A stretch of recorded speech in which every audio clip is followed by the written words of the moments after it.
Vous écoutez la leçon biblique de l'Église de la Science chrétienne indépendante de Plainfield, située à Plainfield, New Jersey, États-Unis d'Amérique. Leçon du dimanche 10 mars 2024. Sujet: l'homme. Texte d'or: Jean. Le Père qui demeure en moi, c'est lui qui fait les œuvres. Lecture alternée Actes. Paul, debout au milieu de l'aréopage, dit: Homme athénien, je vous trouve à tous égards extrêmement religieux. Car en parcourant votre ville et en considérant les objets de votre dévotion, j'ai même découvert un autel avec cette inscription: à un Dieu inconnu. Ce que vous révérez sans le connaître, c'est ce que je vous annonce. Le Dieu qui a fait le monde et tout ce qui s'y trouve, étant le Seigneur du ciel et de la terre, n'habite point dans des temples faits de mains d'hommes. Il n'est point servi par des mains humaines, comme s'il avait besoin de quoi que ce soit, lui qui donne à tous la vie, la respiration et toutes choses. Il a fait que tous les hommes, sortis d'un seul sang, habitassent sur toute la surface de la terre, ayant déterminé la durée des temps et les bornes de leur demeure. Il a voulu qu'ils cherchassent le Seigneur, et qu'ils s'efforçassent de le trouver en tâtonnant, bien qu'il ne soit pas loin de chacun de nous. Car en lui, nous avons la vie, le mouvement et l'être. C'est ce qu'ont dit aussi quelques-uns de vos poètes. De lui, nous sommes la race. La Bible. Ainsi parle maintenant l'Éternel qui t'a créé, ô Jacob, celui qui t'a formé, ô Israël. Ne crains rien, car je te rachète, je t'appelle par ton nom, tu es à moi. Vous êtes mes témoins, dit l'Éternel, vous et mon serviteur que j'ai choisi, afin que vous le sachiez, que vous me croyiez, et compreniez que c'est moi. Avant moi, il n'a point été formé de Dieu, et après moi, il n'y en aura point. C'est moi, moi qui suis l'Éternel, et hors moi, il n'y a point de sauveur. Le peuple que je me suis formé publiera mes louanges. Jésus parcourait toutes les villes et les villages, enseignant dans les synagogues, prêchant la bonne nouvelle du royaume et guérissant toute maladie et toute infirmité. Voyant la foule, il fut ému de compassion pour elle, parce qu'elle était languissante et abattue comme des brebis qui n'ont point de berger. Alors il dit à ses disciples: La moisson est grande, mais il y a peu d'ouvriers. Priez donc le maître de la moisson d'envoyer des ouvriers dans sa moisson. Puis, ayant appelé ses 12 disciples, il leur donna le pouvoir de chasser les esprits impurs et de guérir toute maladie et toute infirmité. Tels sont les 12 que Jésus envoya après leur avoir donné les instructions suivantes. N'allez pas vers les païens et n'entrez pas dans les villes des Samaritains. Allez plutôt vers les brebis perdues de la maison d'Israël. Allez, prêchez et dites: le royaume des cieux est proche. Guérissez les malades, ressuscitez les morts, purifiez les lépreux, chassez les démons. Vous avez reçu gratuitement, donnez gratuitement. Lorsque Jésus eut achevé de donner ses instructions à ses 12 disciples, il partit de là pour enseigner et prêcher dans les villes du pays. Jean, ayant entendu parler dans sa prison des œuvres du Christ, lui fit dire par ses disciples: Es-tu celui qui doit venir, ou devons-nous en attendre un autre? Jésus leur répondit: Allez, rapportez à Jean ce que vous entendez et ce que vous voyez. Les aveugles voient, les boiteux marchent, les lépreux sont purifiés, les sourds entendent, les morts ressuscitent, et la bonne nouvelle est annoncée aux pauvres. Heureux celui pour qui je ne serai pas une occasion de chute. Après cela, il y eut une fête des Juifs, et Jésus monta à Jérusalem. Or, à Jérusalem, près de la porte des brebis, il y a une piscine, qui s'appelle en hébreu Bethesda, et qui a 5 portiques. Sous ces portiques étaient couchés en grand nombre des malades, des aveugles, des boiteux, des paralytiques, qui attendaient le mouvement de l'eau. Car un ange descendait de temps en temps dans la piscine et agitait l'eau, et celui qui descendait le premier, après que l'eau avait été agitée, était guéri, quelle que fût sa maladie. Là se trouvait un homme malade depuis 38 ans. Jésus, l'ayant vu couché et sachant qu'il était malade depuis longtemps, lui dit, « Veux-tu être guéri ?» Le malade lui répondit, « Seigneur, je n'ai personne pour me jeter dans la piscine quand l'eau est agitée, et pendant que j'y vais, un autre descend avant moi. » « Lève-toi, lui dit Jésus, prends ton lit et marche. » Aussitôt, cet homme fut guéri. Il prit son lit et marcha. C'était un jour de sabbat. Depuis, Jésus le trouva dans le temple et lui dit, « Voici, tu as été guéri. Ne pêche plus, de peur qu'il ne t'arrive quelque chose de pire. » Cet homme s'en alla et annonça aux Juifs que c'était Jésus qui l'avait guéri. C'est pourquoi les Juifs poursuivaient Jésus, parce qu'il faisait ces choses le jour du sabbat. Mais Jésus leur répondit, « Mon Père agit jusqu'à présent, moi aussi j'agis. » À cause de cela, les Juifs cherchaient encore plus à le faire mourir, non seulement parce qu'il violait le sabbat, mais parce qu'il appelait Dieu son propre Père, se faisant lui-même égal à Dieu. Jésus reprit donc la parole et leur dit, « En vérité, je vous le dis, le Fils ne peut rien faire de lui-même. Il ne fait que ce qu'il voit faire au Père, et tout ce que le Père fait, le Fils aussi le fait pareillement. Je ne puis rien faire de moi-même. Selon que j'entends, je juge, et mon jugement est juste, parce que je ne cherche pas ma volonté, mais la volonté de celui qui m'a envoyé.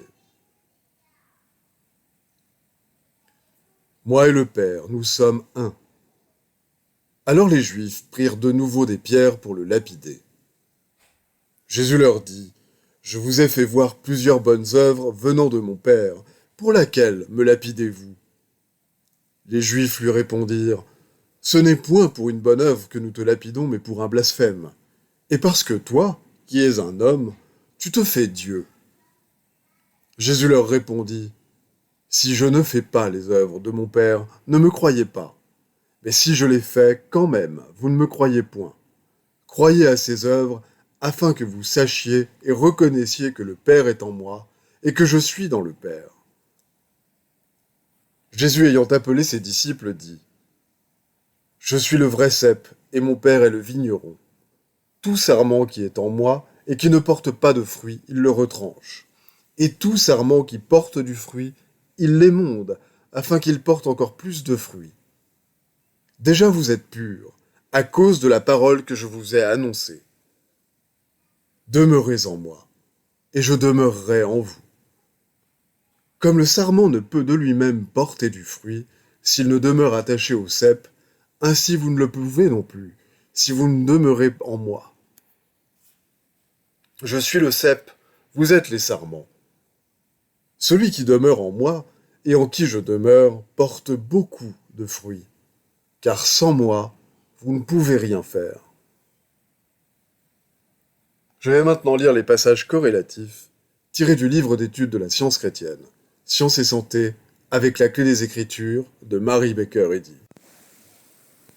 De même qu'une goutte d'eau est une avec l'océan, un rayon de lumière un avec le soleil, de même, Dieu et l'homme, le Père et le Fils, sont un dans l'être. L'Écriture dit « Car en lui, nous avons la vie, le mouvement et l'être. »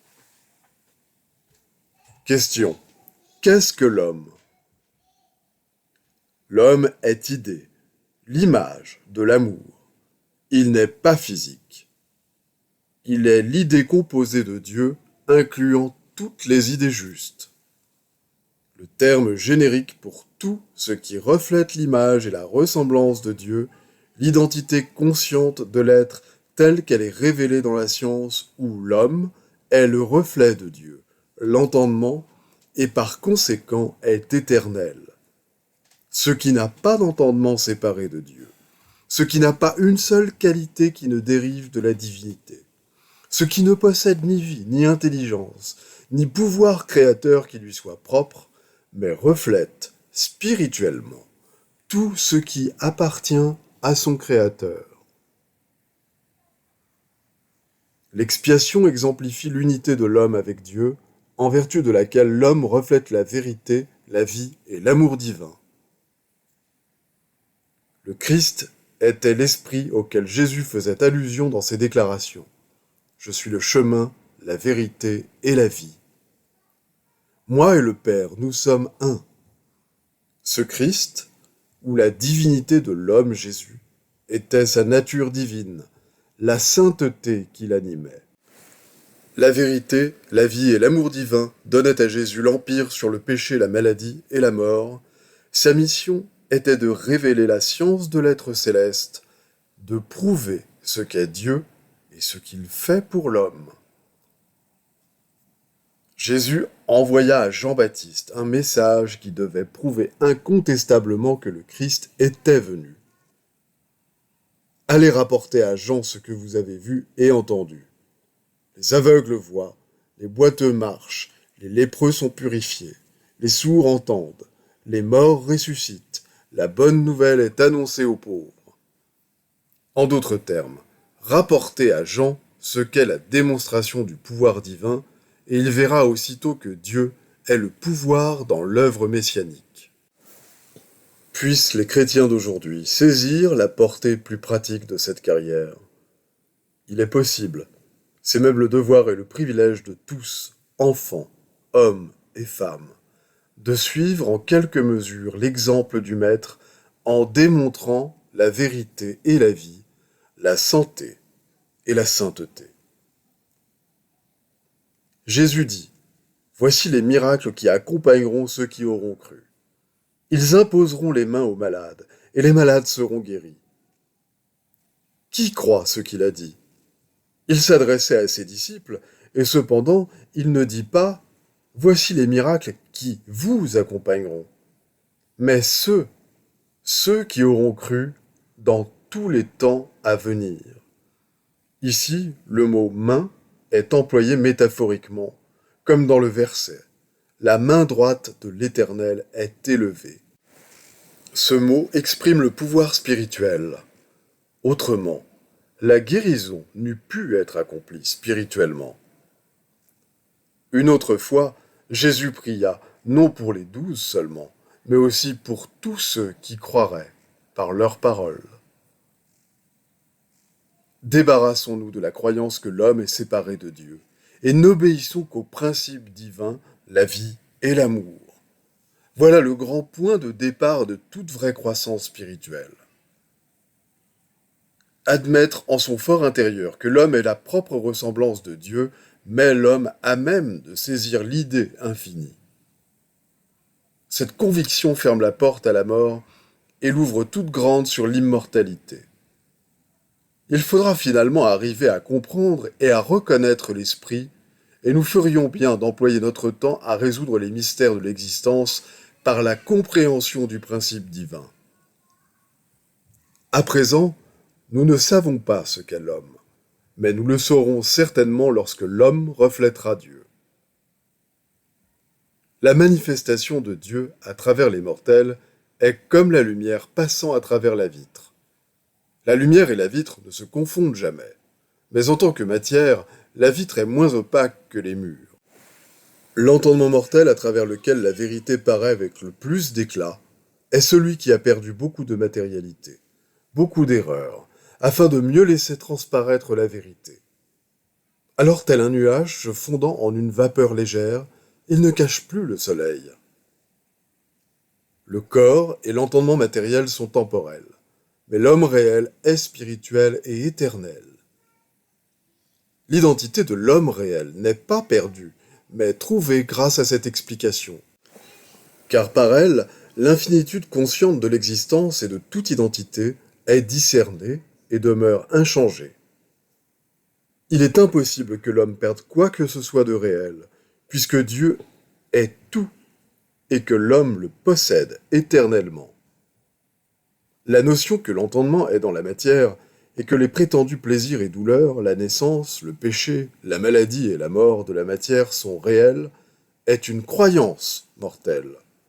Et cette croyance est tout ce qui sera jamais perdu. En continuant notre définition de l'homme, souvenons-nous que l'homme immortel et harmonieux a toujours existé, et qu'il est toujours au-delà et au-dessus de l'illusion mortelle que la vie, la substance et l'intelligence existent dans la matière. Cette proposition est fondée sur des faits, non sur des fables. La science de l'être révèle que l'homme est parfait, de même que le Père est parfait, parce que l'âme, ou l'entendement de l'homme spirituel, est Dieu, le principe divin de tout être, et parce que cet homme réel est gouverné par l'âme, non par les sens, par la loi de l'esprit, non par les prétendues lois de la matière. L'homme est tributaire de Dieu, esprit et de rien d'autre. L'être de Dieu est infinité, liberté, harmonie et félicité sans borne. Là où est l'esprit du Seigneur, là est la liberté. De même que le souverain sacrificateur de jadis, l'homme est libre d'entrer dans le lieu très saint, le royaume de Dieu. Être présent avec le Seigneur, c'est avoir non pas une simple extase ou foi émotive, mais la démonstration et la compréhension véritable de la vie telle que la science chrétienne la révèle. Être présent avec le Seigneur, c'est obéir à la loi de Dieu, être absolument gouverné par l'amour divin, par l'esprit, non par la matière. Nous devons tous apprendre que la vie est Dieu. Posez-vous ces questions. Est-ce que je me conforme à la vie qui s'approche du souverain bien? Est-ce que je démontre le pouvoir guérisseur de la vérité et de l'amour? S'il en est ainsi, alors le sentier s'éclairera jusqu'à ce que le jour soit dans sa splendeur. Vos fruits prouveront ce que la compréhension de Dieu apporte à l'homme. Retenez perpétuellement cette pensée, que c'est l'idée spirituelle, le Saint-Esprit et le Christ qui vous met à même de démontrer avec une certitude scientifique la règle de la guérison basée sur son principe divin, l'amour, qui soutient, protège et environne tout l'être véritable. Les devoirs quotidiens de Mary Baker Eddy. Prière quotidienne. Il sera du devoir de tout membre de cette Église de prier chaque jour. Que ton règne vienne, que le règne de la vérité, de la vie et de l'amour divin soit établi en moi et élimine de moi tout péché. Et puisse ta parole enrichir les affections de toute l'humanité et la gouverner. Règle pour les mobiles et les actes. Ni l'animosité, ni un attachement purement personnel ne doivent déterminer les mobiles ou les actes des membres de l'Église mère. Dans la science, l'amour divin seul gouverne l'homme, et un scientiste chrétien reflète les 12 aménités de l'amour en réprouvant le péché et en manifestant un véritable esprit de fraternité, de charité et de pardon. Les membres de cette Église doivent journellement veiller et prier pour être délivrés de tout mal, pour ne pas prophétiser, juger, condamner, conseiller, influencer ou être influencé d'une manière erronée. Vigilance face au devoir. Il sera du devoir de chaque membre de cette Église de se défendre journellement contre la suggestion mentale agressive et de ne pas se laisser entraîner à oublier ou à négliger son devoir envers Dieu, envers son leader et envers l'humanité. Par ses œuvres, il sera jugé et justifié ou condamné.